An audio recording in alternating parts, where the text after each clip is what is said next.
నమస్కారం welcome to ruchilu.com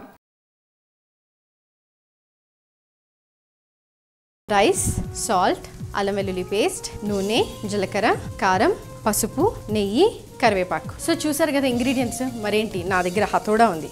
అదే నా హత్యార్ సో ఫస్ట్ స్టవ్ ఆన్ చేసేద్దాం సిమ్లో పెట్టేసుకుందాము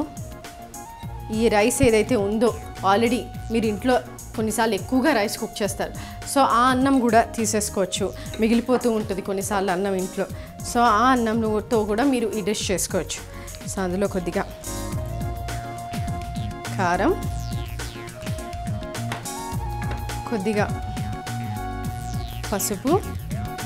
డైరెక్ట్గా అన్నంలో వేస్తున్నాను ఎలా కుక్ చేస్తాను అనుకుంటున్నారా ఈజీ అండి నో నీడ్ టు వరీ కొద్దిగా అల్లం వెల్లుల్లి పేస్ట్ అండ్ కారం వేసాం కాబట్టి తగినంత ఉప్పు చాలా సింపుల్ అండి ఈజీగా మీరు అంటే ప్యాక్ చేసేయచ్చు ఇది బాక్స్లో పిల్లలు ఎక్కువగా ఇష్టపడరు కారంగా కొద్దిగా ఉంటుంది కాబట్టి సో చూసుకొని వేయచ్చు ఇప్పుడు మన ప్యాన్ హీట్ ఎక్కేసింది బాండి ఇందులో నెయ్యి వేద్దాము సో నెయ్యి వేసాం కదా కొద్దిగా ఆయిల్ కూడా యాడ్ చేద్దాము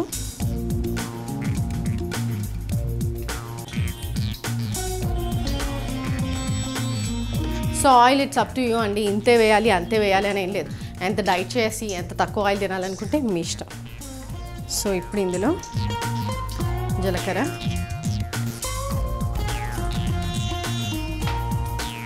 అండ్ కరివేపాకు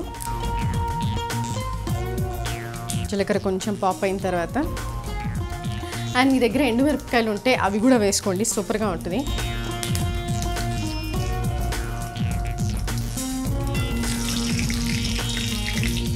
సో ఇవన్నీ కొంచెం కుక్ అవుతున్నాయి కదా సో ఆల్రెడీ మనం రైస్లో కారము పసుపు అల్లం వెల్లుల్లి పేస్ట్ ఉప్పు కూడా వేసాం కదా సో వీటన్నిటిని కలిపేసుకుందాం సో ఇవన్నీ అన్నానికి బాగా పట్టేలా కలుపుకుందాం వేడి వేడి అన్నంతో తినొచ్చు లేకపోతే మిగిలిపోయిన రైస్తో కూడా ఇలా చేసుకోవచ్చు టేస్ట్ చాలా బాగుంటుంది మీరు ఇందులో ఒక ఎగ్ వేసేసేయండి ఎగ్ రెడ్ చిల్లీ రైస్ అయిపోతుంది ఎందుకంటే అలా అన్నం పడేయటం చాలామంది అమ్మలకి నచ్చదనమాట అన్నం వేస్ట్ అయిపోతుంది మిగిలిపోతుంది నెక్స్ట్ డే నేనే తినాలి అని ఫీల్ అవుతుంటారు సో అదే మదర్స్కి ఇది సో కలిపేసుకున్నాం కదా ఈ రైస్ ఇందులో వేసేద్దాం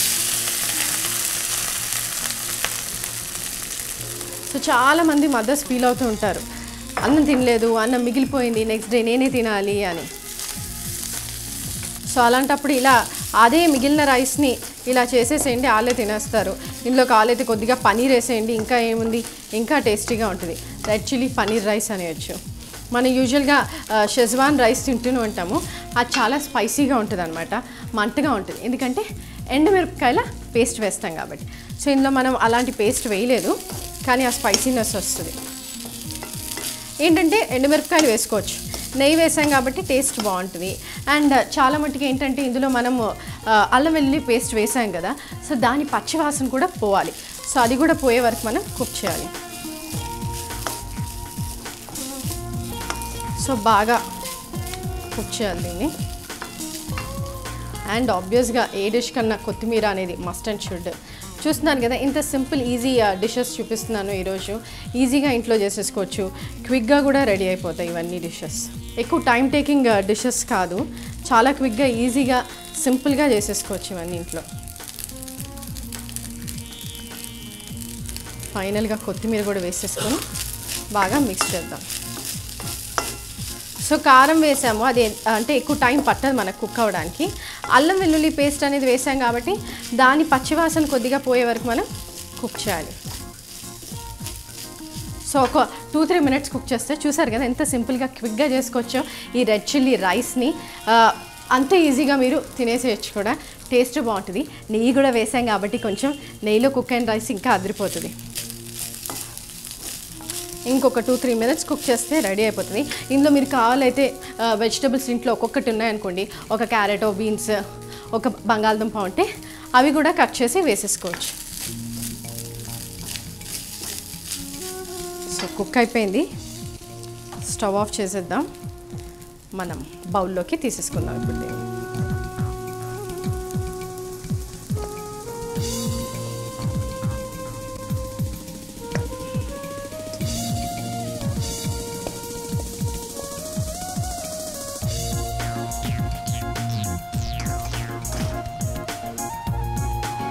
చూసారు కదా ఎంత సింపుల్గా ఈజీగా అండ్ చాలా క్విక్గా చేసేసాను.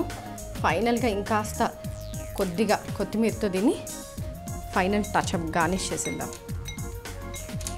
బికాస్ కొత్తిమీర పుదీనా అనేది లీఫీ వెజిటేబుల్స్ హెల్త్కి చాలా మంచిది కాబట్టి సో నేను మస్ట్ అండ్ షుడ్గా నా ప్రతి ఒక్క డిష్లో కొత్తిమీర వేస్తూ ఉంటాను, ఘాటుగా కొంచెం. అండ్ చిన్నపిల్లలకైతే కొంచెం కారం తగ్గించేసేయండి. ఇందులో మీరు పచ్చిమిరపకాయల కంటే ఎండుమిరపకాయలు వేస్తే ఇంకా టేస్ట్ చాలా బాగుంటుంది. సో చూసారు కదా ఎంత సింపుల్గా ఈజీగా మిగిలిపోయిన అన్నంతో రెడ్ చిల్లీ రైస్ చేసుకోవచ్చు. సో మరి ఒక్కసారి దీన్ని చూసేయండి, ఏమేం కావాలి దీనికి ఇంగ్రీడియంట్స్ అండ్ ఎంత ఈజీగా తయారు చేసుకోవచ్చో క్విక్గా చూసేయండి ఒకసారి. రైస్, సాల్ట్, అల్లం వెల్లుల్లి పేస్ట్, నూనె, జీలకర్ర, కారం, పసుపు, నెయ్యి, కరివేపాకు. రెడ్ చిల్లీ రైస్ తయారు చేసే విధానం: ముందుగా కుక్ చేసిన అన్నంలో కొద్దిగా కారం, కొద్దిగా పసుపు, అల్లం వెల్లుల్లి పేస్ట్, తగినంత ఉప్పు వేసి అన్నిటినీ బాగా అన్నంలో మిక్స్ అయ్యేలాగా కలుపుకొని పక్కన పెట్టేసుకోవాలి.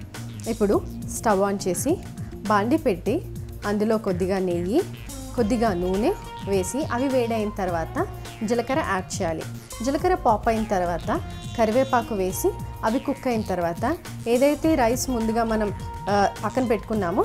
ఆ రైస్ని యాడ్ చేసి ఒక 2-3 మినిట్స్ వరకు కుక్ చేయాలి. కొద్దిగా కొత్తిమీర కూడా యాడ్ చేసి బాగా కలిపేసుకొని స్టవ్ ఆఫ్ చేసి బౌల్లోకి తీసుకొని కొత్తిమీరతో గార్నిష్ చేయాలి. అంతే, red chilli rice ready. So చూసారు కదా ఎంత క్విక్గా చేసుకోవచ్చు. 5-6 నిమిషాల కంటే ఎక్కువ టైం పట్టిందా? అన్నం ఆల్రెడీ మిగిలే ఉంటుంది. ఆ రైస్ కుక్కర్లో కుక్ చేసిన అన్నంతో ఇంత ఈజీగా క్విక్గా చేసేసుకోవచ్చు. ఇవాళ విందు మీకు నచ్చింది అనుకుంటున్నాను. అండ్ టిప్స్ కూడా, హెల్త్ బెనిఫిట్స్ చెప్పేశాను కదా. మన వెనిలా ఎసెన్స్ని ఫ్రిడ్జ్లో పెట్టుకుంటే బ్యాడ్ స్మెల్ అనేది రాదు.